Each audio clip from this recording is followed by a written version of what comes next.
আপনাকে বুঝাতে চাচ্ছিলাম যে রাসূল সাল্লাল্লাহু আলাইহি ওয়াসাল্লাম আমাদের মাঝে তাই পৌঁছে দিয়েছেন, তাই আমাদেরকে জানিয়ে দিয়েছেন, যা তাকে জানিয়ে দেওয়া হয়েছে আল্লাহর পক্ষ থেকে। সম্মানিত উপস্থিতি, আপনাকে যে কথা বলতে চাচ্ছিলাম যে আল্লাহর নবীর সম্পর্কে আমাদের আকীদা বিশুদ্ধ হতে হবে। আজকের আলোচনা, আজকের জুমার খুতবার সংক্ষিপ্ত সময়ের আলোচনার আলোচ্য বিষয় হলো রাসূল সাল্লাল্লাহু আলাইহি ওয়াসাল্লামের অনুসরণ।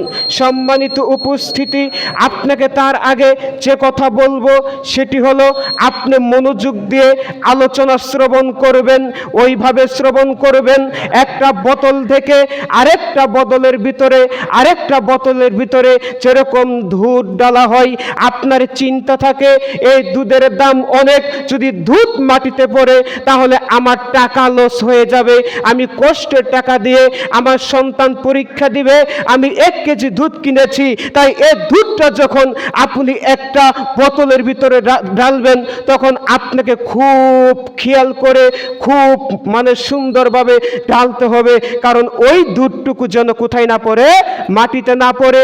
সম্মানিত উপস্থিতি, তাই আপনার জীবন পরিচালনা করতে হবে, ব্যক্তিগত জীবন, পারিবারিক জীবন, রাষ্ট্রীয় জীবন, যত আপনার খাত রয়েছে প্রত্যেকটা জিনিস, প্রত্যেকটা একটা সমাজ পরিচালনা করবেন একজনের নীতিতে, একজনের তরিকায়, তিনি হচ্ছেন মুহাম্মদ সাল্লাল্লাহু আলাইহি ওয়াসাল্লাম। সূরা মুহাম্মদ 47 নম্বর সূরা 33 নম্বর আয়াত।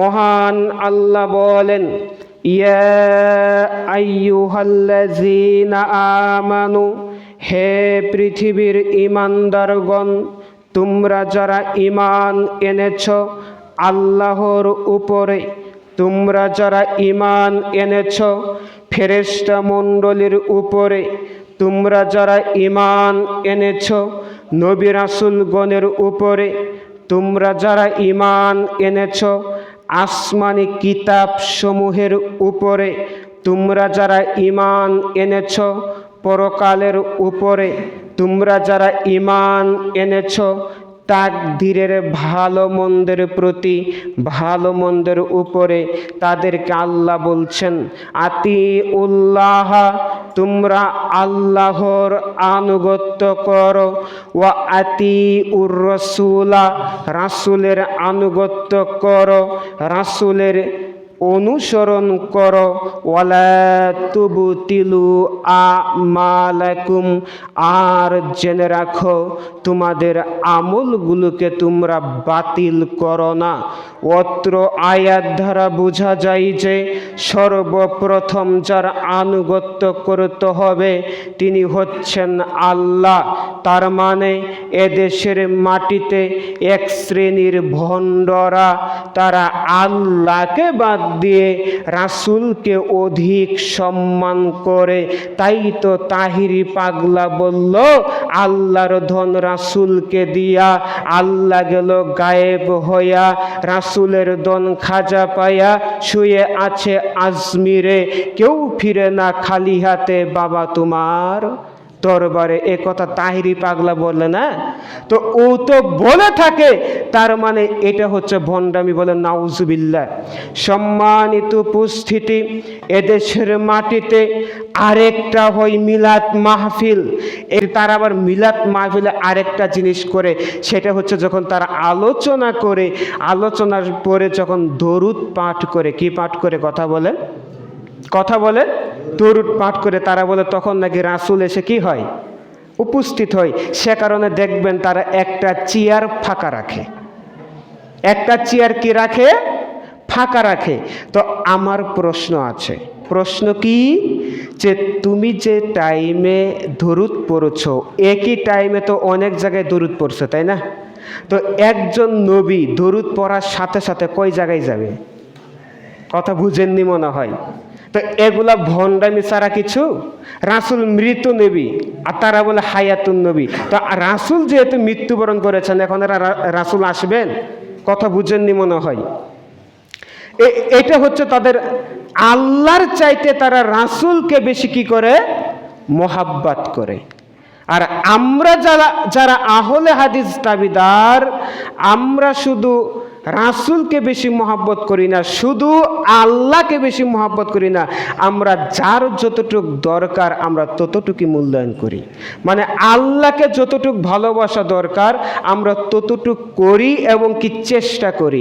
রাসূলকে যতটুক ভালোবাসা দরকার, তার যতটুক তাকে মূল্যায়ন করার দরকার আমরা ততটুকুই করি। আমরা হুদাই ফালাফালি করি না। ইসলাম লাফালাফির জন্য আসেনি, বিনয়ের সাথে কদা আফলাহাল মুমিনুন, মুমিনরা সফলতা অর্জন করবে, আল্লাযীনা হুম ফি সলাতিহিম খাশিউন, আর ওই সব মুমিনরা সফলতা অর্জন করবে যেসব মুমিনরা তারা বিনয়ের সাথে ভদ্রতার সাথে সালাত আদায় করবে। শুধু কি সালাতের কথা বুঝিয়েছেন? ইবাদত করবে, কথা বুঝেননি মনে হয়। সম্মানিত উপস্থিতি, তাহলে কোন আয়াতে ছিলাম? আতিউল্লাহ, আল্লাহকে অনুসরণ করতে হবে, আল্লাহকে দেখানোর জন্য আমল করতে হবে, যত আমল করতে হবে আল্লাহকে দেখানোর জন্য করতে হবে। সম্মানিত উপস্থিতি, এই আয়াতের দ্বিতীয় অংশে বলা হচ্ছে ওয়া আতিউর রাসূলা, আর রাসূলের আনুগত্য করো। তার মানে রাসূলের আনুগত্য মানে তার তরিকায় সালাত আদায় করতে হবে, তার তরিকায় ইবাদত করতে হবে, তার তরিকায় হজ করতে হবে, তার তরিকায় সিয়াম পালন করতে হবে, তার তরিকায় দান সদকা করতে হবে, তার তরিকায় তাজবি তাহলিল করতে হবে। পৃথিবীতে যত আমল আছে তার তরিকায় করতে হবে। এদেশের মাটিতে আর একটি লোক সম্প্রদায় দল আছে, তারা বলে থাকে আমরা শুধু কোরআন মানি, আমরা হাদিস মানি না।